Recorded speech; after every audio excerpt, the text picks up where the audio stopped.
Hello மக்களே, கார்த்திகை தீபம் சீரியலில் ஒரு இன்ட்ரெஸ்டிங்கான ப்ரோமோ வந்திருக்குன்னே சொல்லலாம். ரேவதி தன்னோட 2 குடும்பமும் ஒன்று சேர்றதுக்காண்டி கோவிலில் 1008 முறை சுற்றி வராங்க.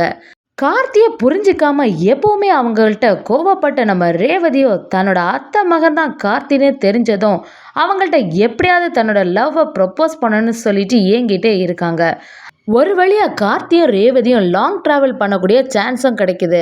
அப்படியே நம்ம ரேவதி அந்த சான்ஸை யூஸ் பண்ணி நம்ம கார்த்திகிட்ட லவ்வை ப்ரப்போஸ் பண்ணுறாங்களா என்னன்னு நம்ம இந்த வீடியோக்குள்ளே பார்க்க போகிறோம்.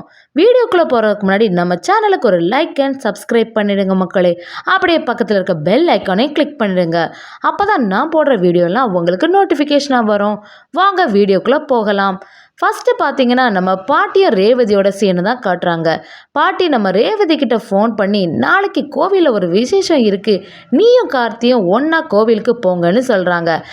அதை கேட்ட ரேவதியும் சரின்னு சொல்லிடுறாங்க. அதுக்கு பாட்டியும் நாளைக்கு நம்ம கோவில் கும்பாபிஷேகம் நல்லா நடக்கணும்னு சொல்லிட்டு அந்த கோயிலை 1008 முறை சுற்றி வரலான்னு இருக்கேன்னு சொல்லவும் நம்ம ரேவதி அதை கேட்டுட்டு, பாட்டி ஏற்கனவே உங்களுக்கு ரொம்ப வயசாயிட்டு, எனக்கும் நம்ம 2 குடும்பமும் ஒன்று சேரணும் தான் ரொம்ப ஆசையாயிட்டிருக்கு. வேண்டுதலை நீங்கள் பண்ணா என்ன, நான் பண்ணா என்ன, எல்லாமே ஒரே காரணம் தானே, நாளைக்கு நானே உங்கள் வேண்டுதலை நிறைவேற்றி வைக்கிறேன்னு சொல்லிடுறாங்க. பாட்டி எவ்வளோ சொல்லியும் ரேவதி கேட்குற மாதிரி இல்லை. அடுத்த நாள் பார்த்தீங்கன்னா ரேவதியும் சொன்னபடியே பாட்டியை கோவிலுக்கு கூட்டிகிட்டு வந்துடுறாங்க. பாட்டியை ஒரு ஓரமாக நிற்க வச்சுட்டு, பாட்டி நான் இந்த கோயிலை சுற்றிட்டு வரேன்னு 1008 முறை சுற்றிடுறாங்க. அதுக்கடுத்து பார்த்தீங்கன்னா ரேவதிக்கு அடுத்த அடி கூட வைக்க முடியாமல் அவ்வளோ டயர்ட் ஆயிடுறாங்க. பாட்டியும் ஒரு வழியாக நம்ம ரேவதியை வீட்டுக்கே கூட்டிகிட்டு வந்துடுறாங்க. வீட்டுக்கு வந்த ரேவதிக்கு ஒரே கார்த்தி நினைப்பாவே இருக்குது. அவங்கள நினச்சி தானே சிரிச்சிட்டு இருக்காங்க. உடனே அவங்க மனசாட்சியும் வெளியில் வந்து, என்ன ரேவதி எதுக்கு இவ்வளோ சந்தோஷமாக இருக்க, என்னாச்சின்னு கேட்குறாங்க. உடனே ரேவதியும் அந்த மனசாட்சிக்கிட்ட பேசுகிற மாதிரி காட்டுறாங்க. ரேவதி இது வரைக்கும் நான் கார்த்தியை பற்றி புரிஞ்சிக்கவே இல்லை, அவ்வளோ கஷ்டத்துலேயும் எனக்கு ரொம்ப ஹெல்ப் பண்ணியிருக்காங்க, அந்த மாயா விஷயத்தில் ஏமாற பார்த்தேன், நான் எவ்வளோ அவங்கள துன்பப்படுத்தின பிறவும் அவங்க எனக்கு அன்பை தான் காட்டியிருக்காங்கன்னு சொல்லி சந்தோஷப்படுறாங்க. அப்படியே நான் கார்த்தியை லவ் பண்ணுறேன், ஆனால் அவங்கள்ட்ட எப்படி சொல்கிறதுனே தெரியலை அப்படின்னு நினச்சிட்டே இருக்காங்க. அதுக்கு ரேவதியோட மனசாட்சியும், நீ என்ன பேசிகிட்டு இருக்க, உனக்கும் கார்த்திக்கு தானே ஆல்ரெடி மேரேஜ் ஆகிட்டு, கார்த்திக் கட்டின தாலியும் உன் கழுத்தில் தானே இருக்குது, அப்புறம் என்ன போய் உன் லவ்வை ப்ரப்போஸ் பண்ண விடியதானே சொல்லி உசுப்பேற்றி விடுறாங்க. நம்ம ரேவதியும் எப்படியோ ஒரு வழியாக கார்த்தியை பார்க்க வராங்க. கார்த்திகிட்டேயோ சொல்ல போகும்போது, கார்த்தி எதுக்கு இப்போ இங்கே வந்த, என்னாச்சின்னு கேட்குறாங்க. அவங்க கேட்ட உடனே என்ன சொல்கிறதுன்னு தெரியாமல் ரேவதியும் காஃபி வேணுமான்னு கேட்டு சொதப்பிடுறாங்க.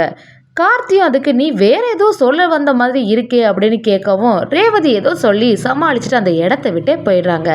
கொஞ்ச நேரத்தில் கார்த்திக்கும் ஒருத்தங்க ஃபோன் பண்ணி, நீங்கள் சுவாதியோட வாய்ஸை சென்ட் பண்ணியிருந்தீங்களே அது செலக்ட் ஆகிட்டு, இன்னும் 2-3 நாளில் காம்படிஷன் இருக்குது, அவங்கள இந்த டிவி சேனலுக்கு கூட்டிகிட்டு வந்துடுங்கன்னு சொல்லிடுறாங்க. அதை கேட்ட கார்த்தியும் நம்ம ரேவதி கிட்ட வந்து சொல்லிடுறாங்க. அப்படியே 2 பேரும் சேர்ந்து சுவாதி கிட்ட போய், நீ உன்னோட ட்ரெஸ் எல்லாம் எடுத்து வை, இப்படி உனக்கு சேனலில் செலக்ட் ஆகிட்டு அந்த போய் அட்டன் பண்ணிட்டு வருவோம் அப்படின்னு கூப்பிடுறாங்க. நம்ம சுவாதியோ ரொம்ப கனவோட கிளம்புறாங்கன்னே சொல்லலாம். இன்னொரு பக்கம் பார்த்தீங்கன்னா நம்ம ரேவதியும், இதாண்டா சரியான சான்ஸு, நம்மளும் இவங்க கூட போனால் சுவாதி பாட்டு பாட போகிற கேப்பில் நம்ம கார்த்திகிட்ட லவ்வை ப்ரப்போஸ் பண்ணிடலான்னு நினைக்கிறாங்க. அப்படியே கார்த்திகிட்ட நானும் வரேன்னு சொல்லவும் கார்த்தி அவங்கள்ட்ட, ரேவதி நீ வீட்டிலே இருந்து ரெஸ்ட் எடுன்னு சொல்லிடுறாங்க. அதை கேட்ட நம்ம ரேவதியை ரொம்பவே ஃபீல் பண்ணுறாங்க. அப்படியே மயில் வாகனம் ரோகிணியோட ஹெல்ப்பை கேட்டு நம்ம கார்த்திகிட்ட திரும்பியும் மயில் வாகனம் பேசுகிறாங்க. ரேவதியும் கூட்டிகிட்டு போப்பா, அவள் இங்கே தனியாக தானே இருப்பா, அவளுக்கு கொஞ்சம் டைம் பாஸ் ஆகலன்னு சொல்லிடுறாங்க. அதை கேட்ட கார்த்தியும், சரி நீ வரையனா வா, எனக்கு ஒன்றும் பிரச்சனை இல்லைன்னு சொல்லிடுறாங்க. ரேவதிக்கும் மனசுக்குள்ள அவ்வளோ சந்தோஷம். இந்த வாட்டி எப்படியாவது கார்த்திகிட்ட நம்மளோட அன்பை சொல்லிடணும்னு நினைக்கிறாங்க. அப்படியே எல்லாரும் சேர்ந்து ட்ராவலில் போகும்போதே நம்ம ரேவதி கார்த்தியை பார்த்துட்ருக்காங்க. கார்த்தியும் ரேவதி கிட்ட ஏன் இப்படி பார்க்குறேன்னு கேட்கவும் அப்படியே தலையை குனிஞ்சிடுறாங்க நம்ம ரேவதி. எல்லாமே புதுசாக இருக்கேன்னு சொல்லிட்டு நம்ம கார்த்தியை மனசுக்குள்ளே கொஞ்சம் சந்தோஷப்படுறாங்கன்னே சொல்லலாம்.